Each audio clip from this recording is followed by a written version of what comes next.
تفسیر دیکھیے، پارہ نمبر 7 ہے، سورۃ الانعام، آیت نمبر 61 سے۔ اعوذ باللہ من الشیطان الرجیم وَهُوَ الْقَاهِرُ فَوْقَ عِبَادِهِ وَيُرْسِلُ عَلَيْكُمْ حَفَظَةً حَتَّى إِذَا جَاءَ أَحَدَكُمُ الْمَوْتُ تَوَفَّتْهُ رُسُلُنَا وَهُمْ لَا يُفَرِّطُونَ۔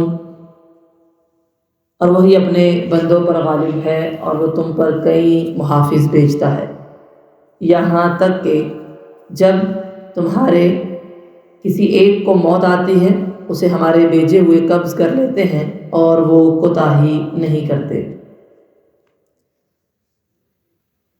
یعنی فرشتے جو آفات سے تمہاری حفاظت کرتے ہیں اور تمہارے اعمال کو محفوظ کرتے ہیں، در حقیقت اللہ تعالیٰ نے ان کو مقرر کیا ہے۔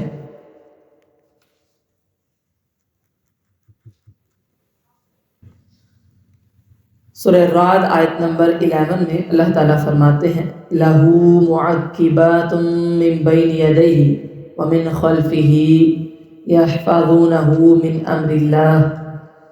اس کے لیے اس کے آگے اور اس کے پیچھے یکے بعد دیگرے آنے والے کئی پہرے دار ہیں جو اللہ کے حکم سے اس کی حفاظت کرتے ہیں۔ وہ اللہ جو قاہر ہے، اپنے بندوں پر غالب ہے اور وہ نگہبان بھی بھیجتا ہے۔ وَهُوَ الْقَاهِرُ فَوْقَ عِبَادِهِ، ہوا اس جملے میں مبتدا ہے، القاہر خبر پر الف لام آنے کی وجہ سے ترجمہ کیا گیا ہے وہی، ٹھیک ہے۔ القاہر کے معنی کیا ہے؟ غالب، اور یہ القادر سے زائد صفت ہے، یعنی خود قادر ہونے کے ساتھ ساتھ دوسرے کو مراد حاصل کرنے سے روک دینے والا بھی ہے۔ اللہ تعالیٰ کی صفت قہار یہ ہے کہ وہ کائنات کو عدم سے وجود میں لایا ہے، پھر وجود پر فنا اور خرابی طاری کرتا رہتا ہے، تو کائنات میں جس قدر بھی پیدا کرنے اور فنا کرنے کا کام ہوتا ہے سب اللہ تعالیٰ کے قہار قاہر ہونے کا مظہر ہے۔ جیسے سورہ آل عمران آیت نمبر 26 اور 27 میں اللہ تعالیٰ فرماتے ہیں کہ اللہ تعالیٰ کس قدر قادر ہے اور قاہر ہے۔ قُلِ اللَّهُمَّ مَالِكَ الْمُلْكِ تُؤْتِي الْمُلْكَ مَن تَشَاءُ وَتَنزِعُ الْمُلْكَ مِمَّن تَشَاءُ وَتُعِزُّ مَن تَشَاءُ وَتُذِلُّ مَن تَشَاءُ بِيَدِكَ الْخَيْرُ إِنَّكَ عَلَى كُلِّ شَيْءٍ قَدِيرٌ تُولِجُ اللَّيْلَ فِي النَّهَارِ وَتُولِجُ النَّهَارَ فِي اللَّيْلِ وَتُخْرِجُ الْحَيَّ مِنَ الْمَيِّتِ وَتُخْرِجُ الْمَيِّتَ مِنَ الْحَيِّ وَتَرْزُقُ مَن تَشَاءُ بِغَيْرِ حِسَاب۔ کہہ دیجئے اے اللہ، بادشاہی کے مالک، تو جسے چاہے بادشاہی دیتا ہے، جس سے چاہتا ہے بادشاہی چھین لیتا ہے، اور جسے چاہتا ہے تو عزت دیتا ہے، جسے چاہتا ہے ذلیل کر دیتا ہے۔ تیرے ہاتھ میں ہر بھلائی ہے، بے شک تو ہر چیز پر خوب قادر ہے۔ تو رات کو دن میں اور دن کو رات میں داخل کرتا ہے، اور تو زندہ کو مردہ سے اور مردہ کو زندہ سے نکالتا ہے، اور تو جسے چاہے بغیر حساب کے رزق دیتا ہے۔ وَهُوَ الْقَاهِرُ فَوْقَ عِبَادِهِ، اور وہی اپنے بندوں پر غالب ہے۔ وَيُرْسِلُ عَلَيْكُمْ حَفَظَةً، اور تم پر وہ نگہبان بھی بھیجتا ہے۔ حفاظت کرنے والے کچھ فرشتے تو وہ ہیں جو آفات سے حفاظت کرتے ہیں، کچھ پہرے دار ہیں، کچھ وہ ہیں جو انسان کا عمل لکھتے ہیں۔ سورہ انفطار آیت نمبر 10 سے 12 میں اللہ تعالیٰ فرماتے ہیں وَإِنَّ عَلَيْكُمْ لَحَافِظِينَ كِرَامًا كَاتِبِينَ يَعْلَمُونَ مَا تَفْعَلُونَ، حالانکہ بلا شبہ تم پر یقیناً نگہبان مقرر ہیں جو بہت عزت والے لکھنے والے ہیں، وہ جانتے ہیں جو کچھ تم کرتے ہو۔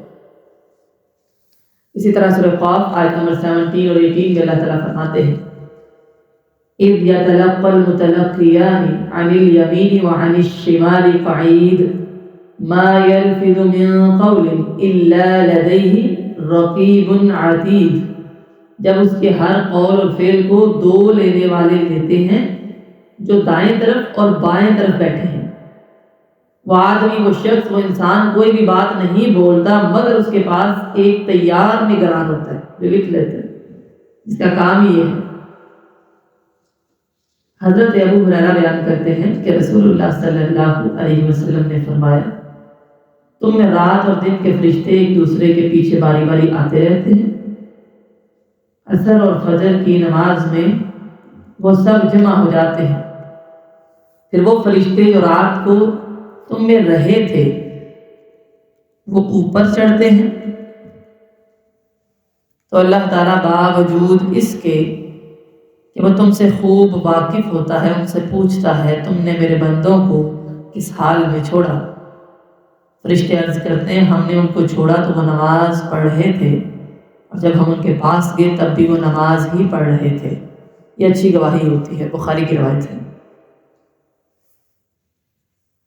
حَتَّى إِذَا جَاءَ أَحَدَكُمُ الْمَوْتُ، اور پھر جب تم میں سے کسی ایک کو موت آتی ہے،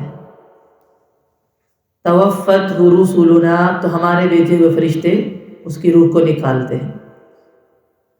فوت کرنے والے فرشتے کا نام عزرائیل مشہور ہے، لیکن شیخ البانی نے ایسی تمام روایات کو ضعیف قرار دیا ہے۔ قرآن مجید میں اسے ملک الموت کہا جاتا ہے۔ سورہ سجدہ آیت نمبر 11 میں اللہ تعالیٰ فرماتے ہیں، قُلْ يَتَوَفَّاكُم مَلَكُ الْمَوْتِ، کہہ دیجئے تمہیں موت کا فرشتہ قبض کر لے گا۔ توفته رسلنا سے معلوم ہوتا ہے کہ موت والے کئی فرشتے ہیں۔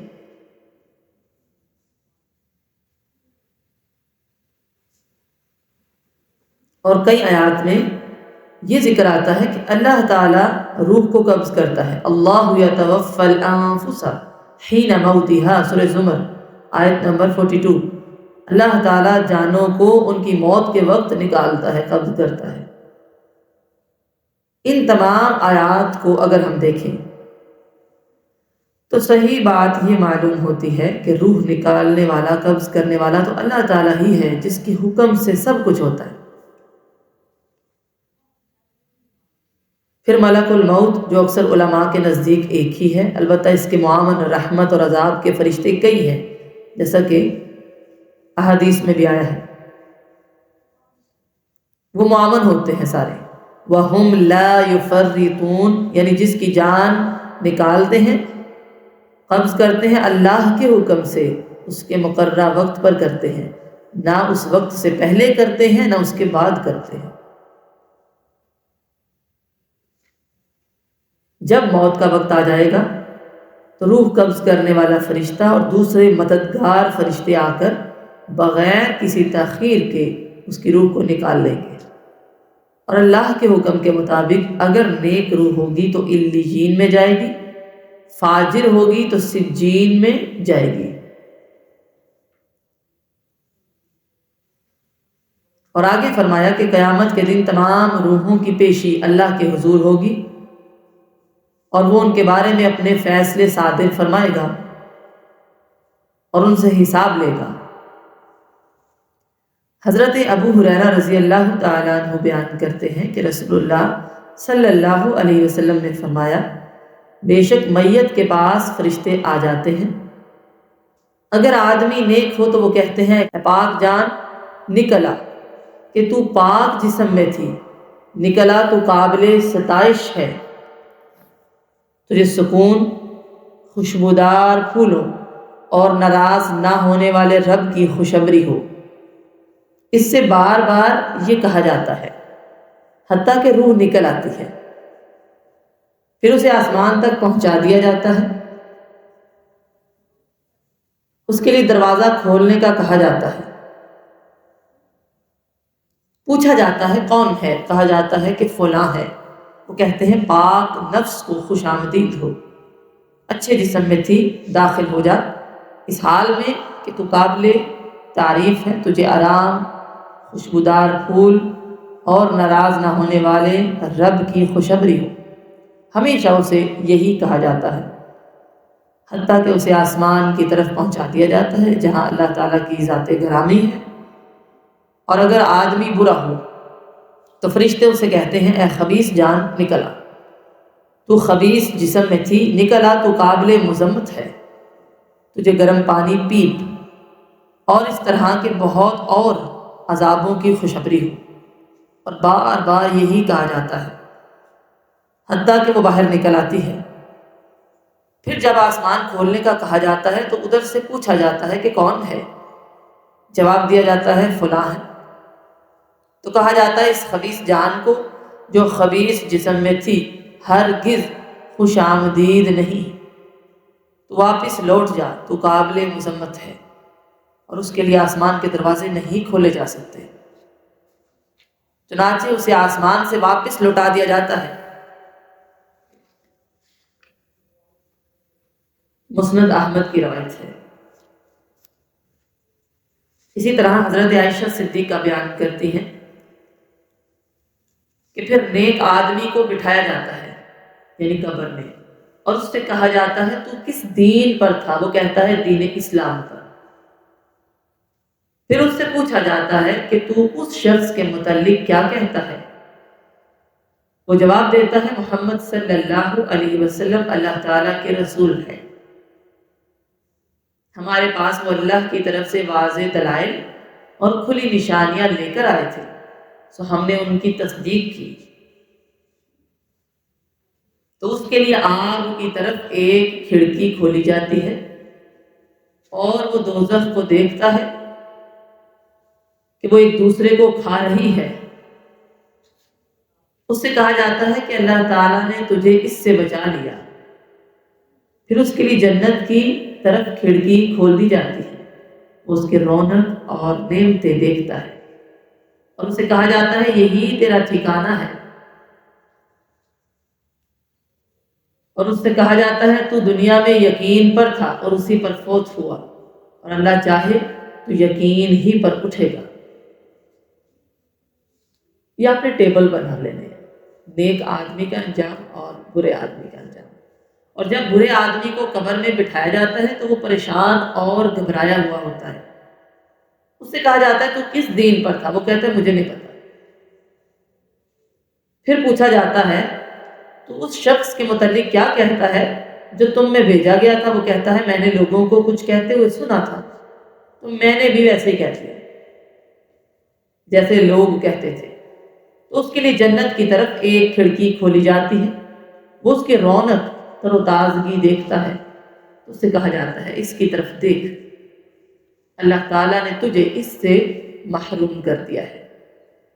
پھر اس کے لیے آگ کی طرف کھڑکی کھولی جاتی ہے، وہ اس کی طرف دیکھتا ہے کہ وہ ایک دوسرے کو کھا رہی ہے، تو کہا جاتا ہے یہ تیرا ٹھکانہ ہے، تو شک میں تھا، اسی پر تجھے موت آئی، اگر اللہ نے چاہا تو اسی پر تجھے اٹھایا جائے گا اور پھر اس کو عذاب دیا جائے گا۔ یہ مسند احمد کی روایت ہے۔ ثم ردوا الى الله مولاهم الحق الا له الحكم وهو اسرع الحاسبين۔ پھر وہ اللہ کی طرف لوٹائے جائیں گے، وہ اللہ جو ان کا سچا مالک ہے، سن لو اسی کا حکم ہے، اور وہی سب حساب لینے والوں سے زیادہ جلد حساب لینے والا ہے۔ اس کی تفسیر میں نے پچھلی آیت میں بیان کر دی ہے۔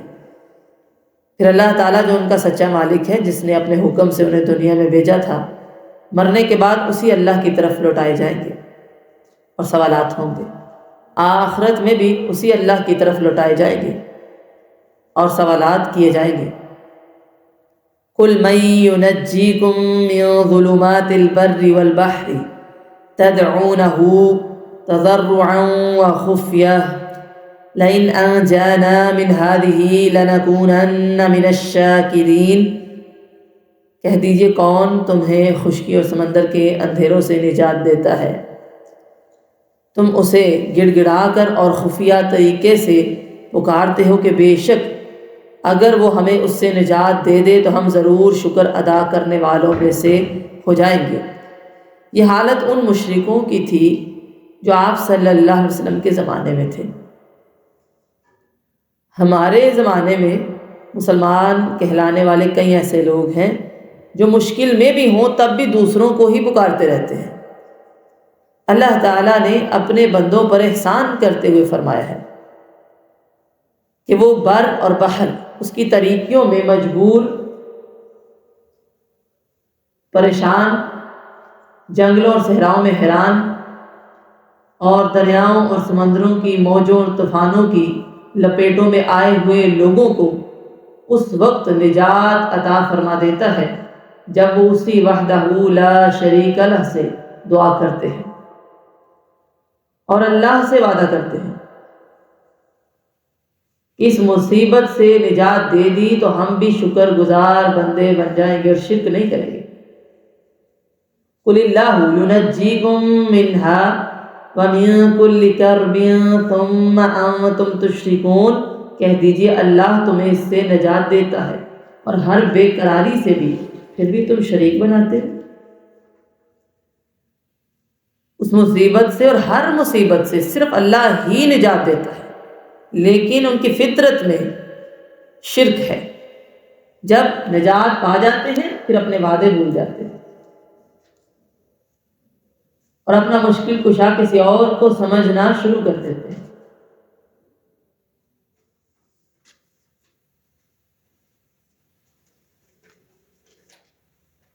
سورہ یونس آیت نمبر 22 میں 22 میں اللہ تعالیٰ فرماتے ہیں هو الذی یسیرکم فی البر والبحر حتی اذا کنتم فی الفلک وجرین بهم بریح طیبۃ وفرحوا بها جاءتها ریح عاصف وجاءهم الموج من كل مكان وظنوا أنهم أحيط بهم دعوا الله مخلصين له الدين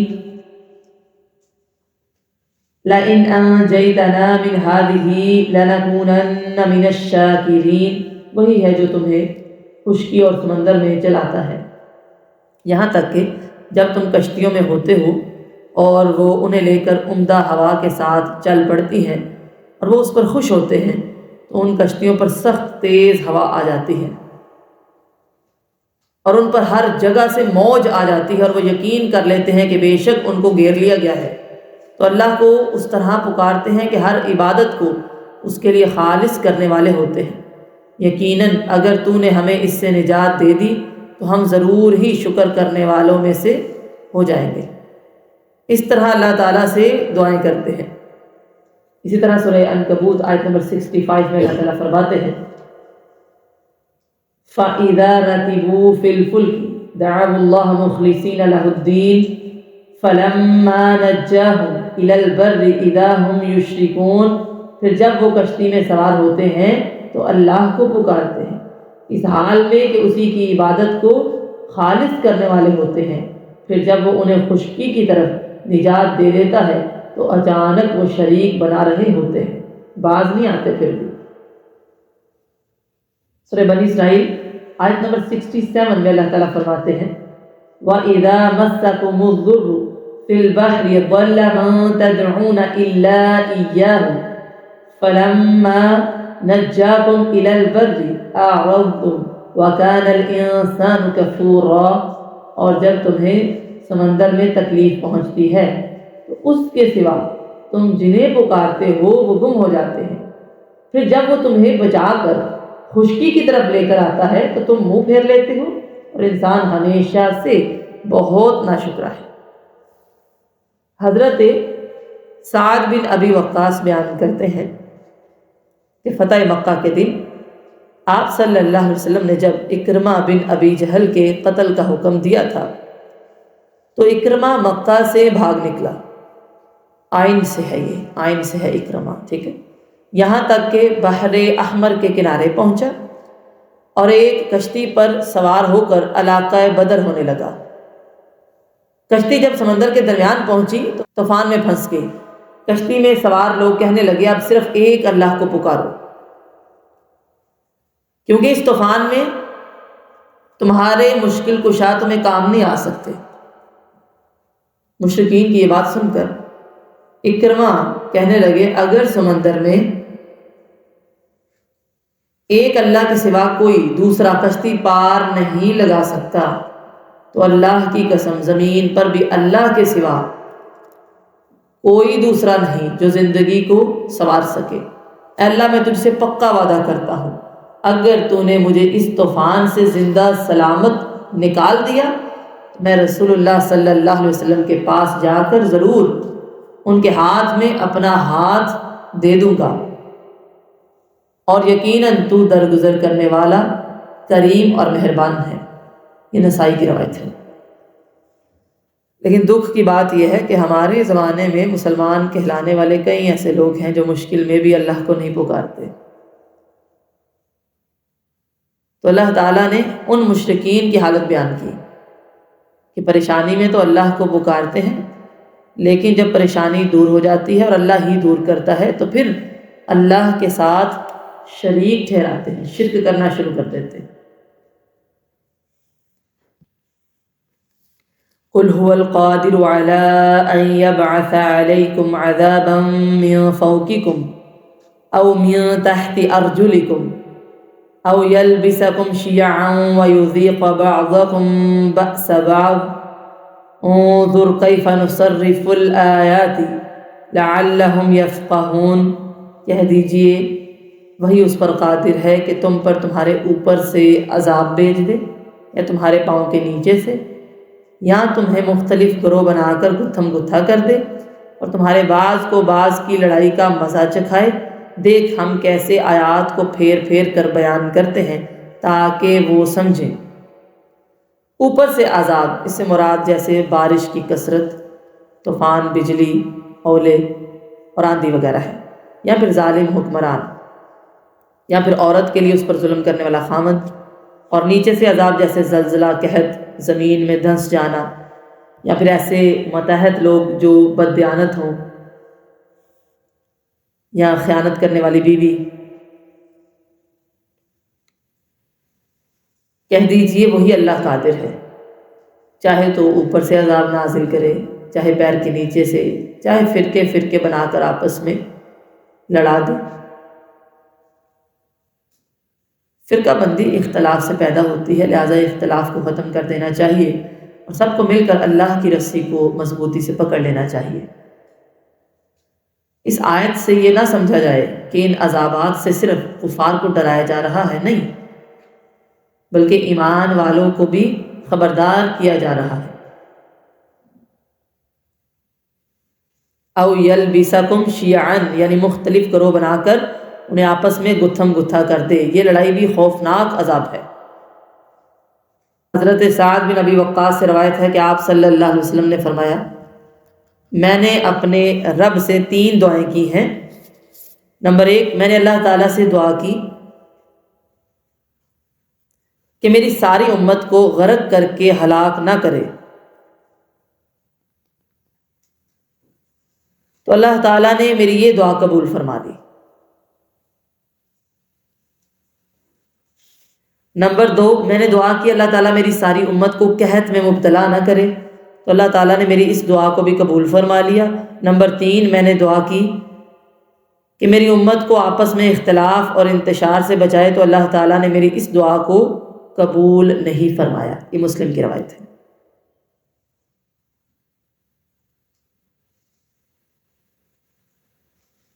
اسی لیے آپ صلی اللہ علیہ وسلم نے فرمایا، ابو داود کی روایت ہے، اور میری یہ امت 73 فرقوں میں تقسیم ہو جائے گی اور ایک فرقے کے سوا دیگر سب جہنم رسید ہوں گے۔ اسی طرح مسلم کی روایت ہے، آپ صلی اللہ علیہ وسلم نے فرمایا، یہ دین برابر قائم رہے گا اور اس دین کی خاطر مسلمانوں کی ایک جماعت قیامت قائم ہونے تک لڑتی رہے گی اور غالب رہے گی۔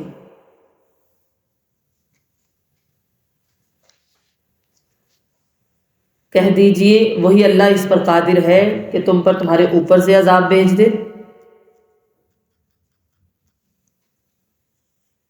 یا تمہارے پاؤں کے نیچے سے، یا تمہیں مختلف گروہ بنا کر گتھم گتھا کر دے اور تمہارے بعض کو بعض کی لڑائی کا مزہ چکھائے۔ پھر دیکھ ہم کیسے آیات کو پھیر پھیر کر بیان کرتے ہیں تاکہ وہ سمجھیں۔ لہٰذا فرقہ بندی سے بچنے کے لیے اللہ تعالیٰ کی رسی کو مضبوطی سے تھامنا چاہیے، قرآن و حدیث پر چلنا چاہیے، آپ صلی اللہ علیہ وسلم کے طریقے پر اور صحابہ کرام کے طریقے پر زندگی گزارنی چاہیے۔ وَكَذَّبَ بِهِ قَوْمُكَ وَهُوَ الْحَقُّ قُلْ لَسْتُ عَلَيْكُمْ بِوَكِيلٍ، اور اسے تیری قوم نے جھٹلا دیا حالانکہ وہی حق ہے، کہہ دیجئے میں ہرگز تم پر کوئی نگہبان نہیں۔ تیری قوم نے اسے جھٹلا دیا، یہ بھی کی ضمیر سے مراد قرآن مجید بھی ہو سکتا ہے، اور پچھلی آیات میں جو عذاب کا ذکر ہے نا وہ بھی ہو سکتا ہے۔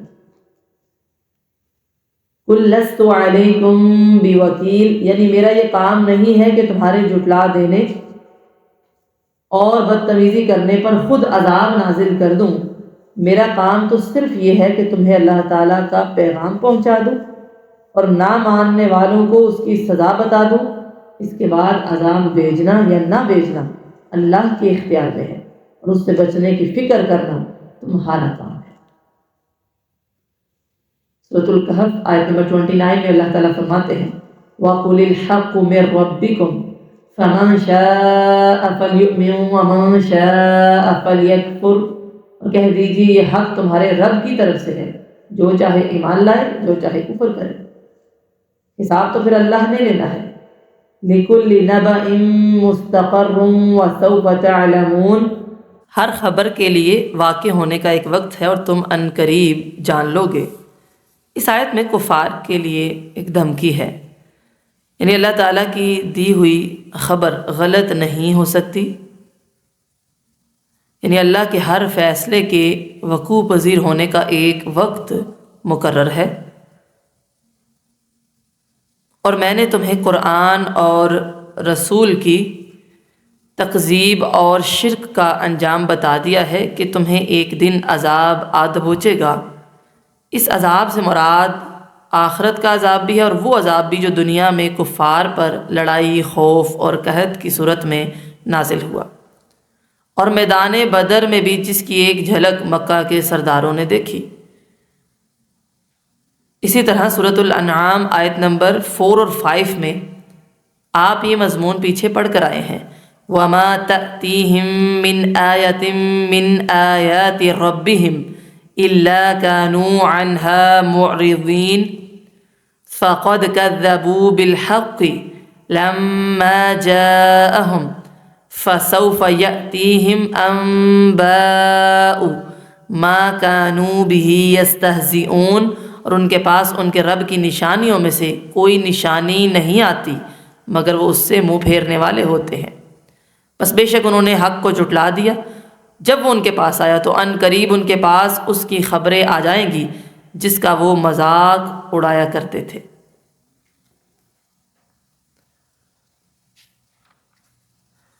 وَإِذَا رَأَيْتَ الَّذِينَ يَخُوضُونَ فِي آيَاتِنَا فَأَعْرِضْ عَنْهُمْ حَتَّى يَخُوضُوا فِي حَدِيثٍ غَيْرِهِ وَإِمَّا يُنْسِيَنَّكَ الشَّيْطَانُ فَلَا تَقْعُدْ بَعْدَ الذِّكْرَى مَعَ الْقَوْمِ الظَّالِمِينَ، اور جب تو ان لوگوں کو دیکھے جو ہماری آیات کے بارے میں فضول بحث کرتے ہیں، فضول کا لفظ میں نے ویسے بریکٹ میں لکھوایا تھا، یعنی بحث کرتے ہیں۔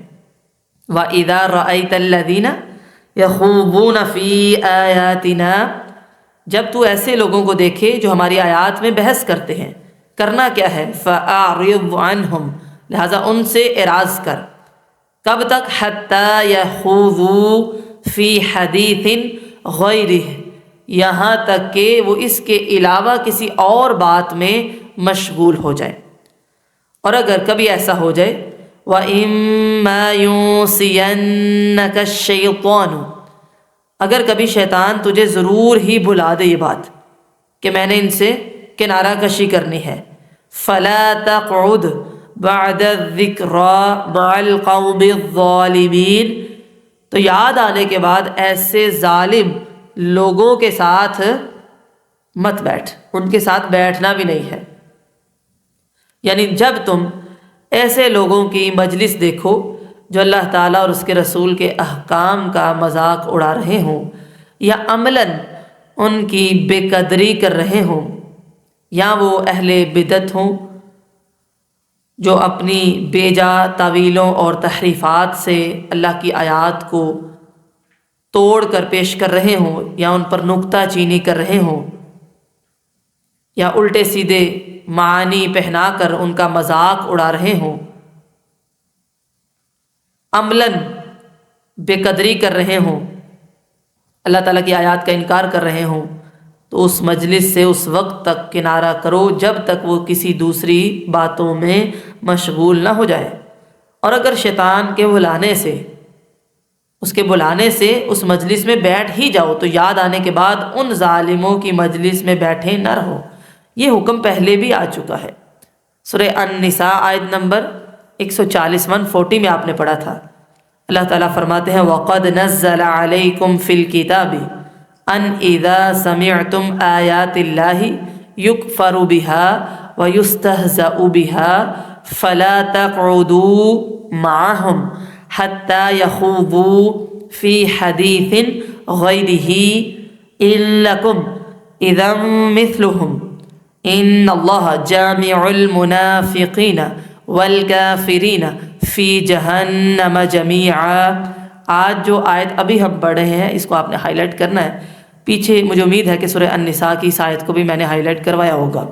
اور بے شک اس نے تم پر کتاب میں یہ نازل فرمایا ہے کہ جب تم اللہ کی آیات کو سنو کہ ان کے ساتھ کفر کیا جاتا ہے اور ان کا مذاق اڑایا جاتا ہے تو ان کے ساتھ مت بیٹھو، یہاں تک کہ وہ کسی اور بات میں اس کے علاوہ کوئی اور بات ہو اور اس میں مشغول ہو جائیں۔ بے شک تم بھی اس وقت ان جیسے ہوگے اگر ان میں بیٹھو گے۔ بے شک اللہ تعالیٰ منافقوں کو اور کافروں کو سب کو جہنم میں جمع کرنے والا ہے۔ اور اگر شیطان بھلا دے تو رسول اللہ صلی اللہ علیہ وسلم نے فرمایا اس بارے میں، ابن ماجہ کی روایت ہے کہ بے شک میری امت سے نسیان، خطا اور وہ کام جس پر انہیں مجبور کر دیا گیا ہو اللہ تعالیٰ نے معاف کر دیا ہے۔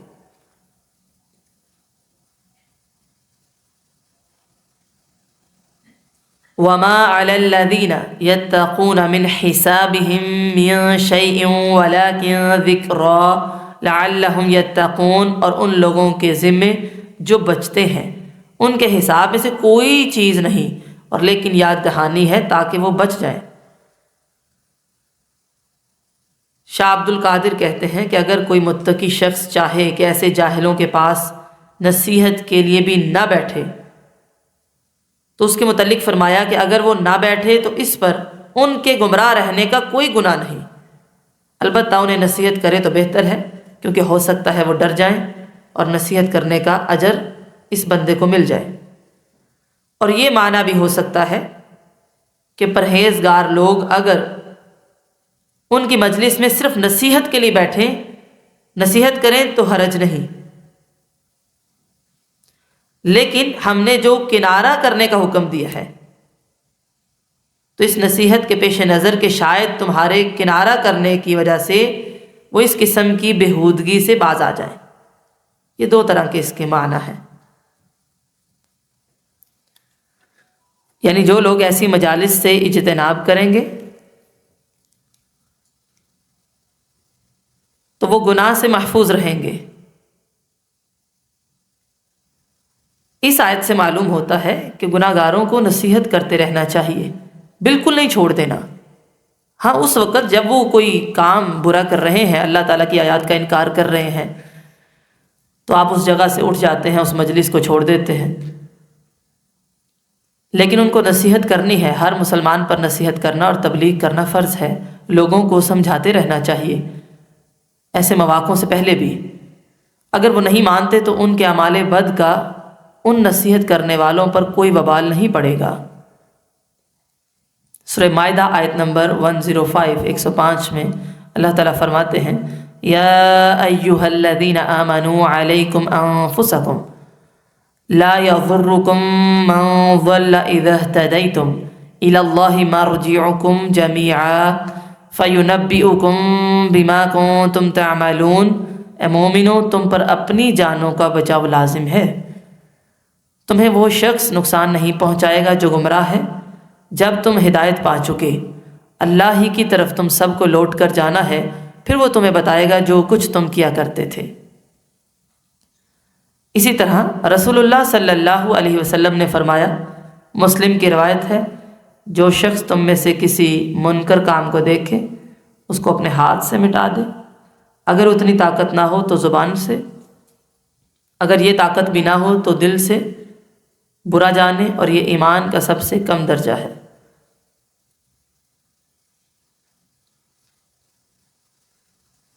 قیس بن ابو حازم سے روایت ہے کہ حضرت صدیق اکبر نے کھڑے ہو کر اللہ کی حمد و ثنا بیان کی اور فرمایا، اے لوگو تم یہ آیت پڑھتے ہو، یا ایھا الذین آمنوا علیکم انفسکم، سورہ مائدہ آیت نمبر 105، اور ہم نے آپ صلی اللہ علیہ وسلم سے سنا ہے کہ آپ فرما رہے تھے، لوگ جب برائی کو دیکھیں اور اسے ختم نہ کریں، منع نہ کریں، تو قریب ہے اللہ تعالیٰ سب کو عذاب کی لپیٹ میں لے لے۔ ابو داود کی روایت ہے۔ یعنی اس میں تطبیق کیا ہے کہ سب سے پہلے اپنا عمل درست کرو، اس کے بعد نصیحت کرو، یہ نہیں کہ نصیحت کرنا ہی چھوڑ دینی ہے۔ اور آج کا یہ موضوع ہمیں یہ بتا رہا ہے، ایسی مجالس میں، ایسی جگہوں میں شرکت نہیں کرنی، نہ بیٹھنا ہے جہاں دین کے احکام کا مذاق اڑایا جا رہا ہو، بے قدری ہو، عملاً اللہ کی آیات کا انکار ہو، اہل بدعت ہو۔ جب تک وہ کوئی اور کام کرنا شروع نہ کر دیں اس جگہ کو چھوڑ دینا چاہیے، لیکن لوگوں کو نہیں چھوڑ دینا، لوگوں کو نصیحت کرتے رہنا ہے۔ پھر بھی وہ نہ مانے تو ان کے گناہوں کا وبال انہی پر ہے۔ وَذَرِ الَّذِينَ اتَّخَذُوا دِينَهُمْ لَعِبًا وَلَهْوًا وَغَرَّتْهُمُ الْحَيَاةُ الدُّنْيَا وَذَكِّرْ بِهِ أَن تُبْسَلَ نَفْسٌ بِمَا كَسَبَتْ لَيْسَ لَهَا مِن دُونِ اللَّهِ وَلِيٌّ وَلَا شَفِيعٌ وَإِن تَعْدِلْ كُلَّ عَدْلٍ لَا يُؤْخَذْ مِنْهَا أُولَئِكَ الَّذِينَ أُبْسِلُوا بِمَا كَسَبُوا لَهُمْ شَرَابٌ مِّنْ حَمِيمٍ وَعَذَابٌ أَلِيمٌ بِمَا كَانُوا يَكْفُرُونَ۔ اور ان لوگوں کو چھوڑ دے جنہوں نے اپنے دین کو کھیل اور دل لگی بنا لیا اور انہیں دنیا کی زندگی نے دھوکہ دیا، اور اس کے ساتھ نصیحت کر کے کہیں کوئی جان اس کے بدلے ہلاکت میں نہ ڈال دی جائے جو اس نے کمایا، اس کے لیے اللہ کے سوا نہ کوئی مددگار ہوگا اور نہ کوئی سفارشی، اور اگر وہ فدیہ دے ہر فدیہ تو اس سے نہ لیا جائے گا۔ یہی لوگ ہیں جو ہلاکت کے سپرد کیے گئے ہیں، اس کے بدلے جو انہوں نے کمایا۔ لہم شراب من حمیم، ان کے لیے گرم پانی سے پینا ہوگا اور دردناک عذاب ہوگا۔ وعذاب علیم بما كانوا یکفرون، اور دردناک عذاب ہے اس وجہ سے کہ وہ کفر کرتے تھے۔ اللہ تعالیٰ نے آپ صلی اللہ علیہ وسلم کو حکم دیا کہ جو لوگ دین اسلام کا مذاق اڑاتے ہیں، دنیا کی زندگی نے ان کو دھوکے میں ڈال رکھا ہے، آپ انہیں ان کے حال پر چھوڑ دیجئے اور اس قرآن کے ذریعے سے لوگوں کو نصیحت کرتے رہیے۔ ایسا نہ ہو کہ کوئی شخص اپنے برے اعمال کی وجہ سے جو اس نے کمائے ہیں ہلاک کر دیا جائے، پھر آخرت میں اس کے چھوٹنے کی کوئی صورت ہی نہ رہے، کیونکہ اللہ کے سوا ان کا نہ کوئی حمایتی ہوگا، نہ کوئی سفارش کرنے والا، نہ فدیہ قبول کیا جائے گا۔ یہ لوگ اپنی کمائی اور بد اعمال کی وجہ سے ہلاک کیے جائیں گے۔ ان کے پینے کے لیے سخت گرم پانی ہوگا اور دردناک عذاب بھی ہوگا۔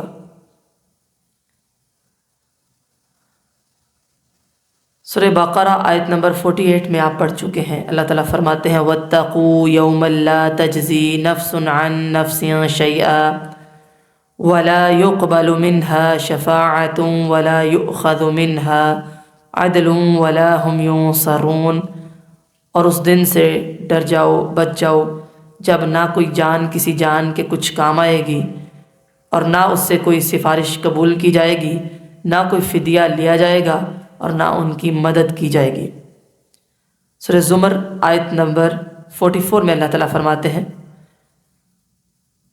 قُل لِلَّهِ الشَّفَاعَةُ جَمِيعًا لہو ملک السماوات والارض ثم الیہ ترجعون، کہہ دیجئے شفاعت ساری کی ساری اللہ ہی کے اختیار میں ہے، آسمانوں کی اور زمین کی بادشاہی اسی کی ہے، پھر تم اسی کی طرف لوٹائے جاؤ گے۔ اسی طرح سورۃ البقرہ آیت نمبر 254 میں آپ پڑھ چکے ہیں، یا ایہا الذین آمنوا انفقوا مما رزقناکم من قبل ان یأتی یوم لا بیع فیہ ولا خلۃ ولا شفاعہ والکافرون هم الظالمون، اے مومنو اس میں سے خرچ کرو جو ہم نے تمہیں دیا ہے، اس سے پہلے کہ وہ دن آئے جس میں نہ کوئی خرید و فروخت ہوگی، نہ کوئی دوستی، نہ سفارش، اور کافر لوگ ہی ظالم ہیں۔ لیس لہا من دون اللہ ولی ولا شفیع، اس کا یہ مفہوم ہے کہ اس دن اللہ کے سوا کوئی مددگار اور کوئی سفارشی نہ ہوگا۔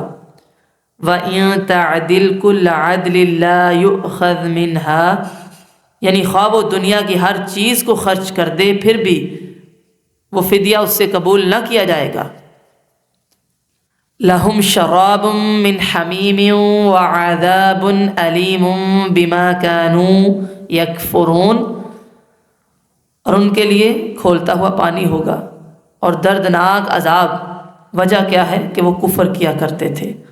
سورہ محمد آیت نمبر 15 میں اللہ تعالیٰ فرماتے ہیں، کمن ہوا خالد فی النار وسقوا ماء حمیما فقطع امعاءہم، کیا یہ متقی لوگ ان جیسے ہیں جو ہمیشہ آگ میں رہنے والے ہیں اور جنہیں کھولتا ہوا پانی پلایا جائے گا اور وہ ان کی آنتوں کو ٹکڑے ٹکڑے کر دے گا، ان کا عذاب کچھ ایسا ہوگا۔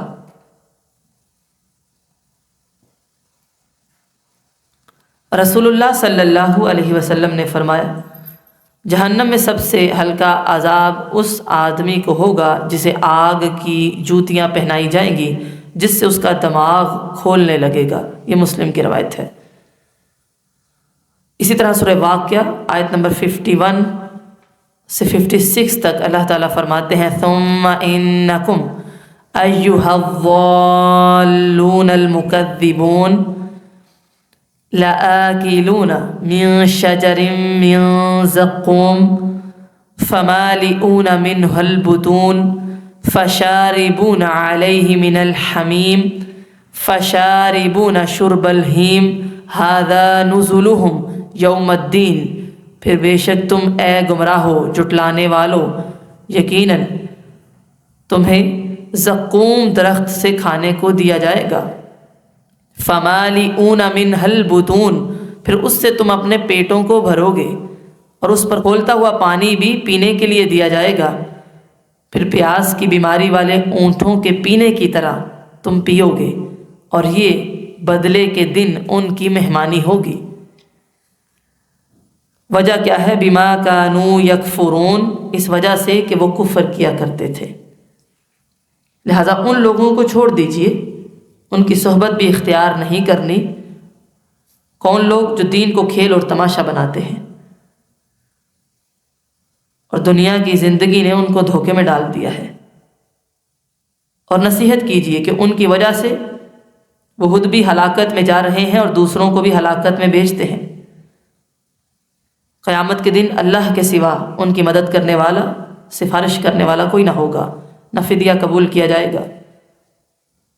نتیجہ کیا ہوگا؟ گرم پانی اور دردناک عذاب۔ لہٰذا اپنے کفر سے باز آ جائیں، یہ خبردار کیا جا رہا ہے۔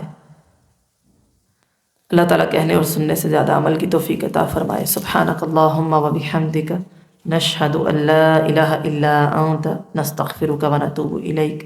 والسلام علیکم ورحمۃ اللہ وبرکاتہ۔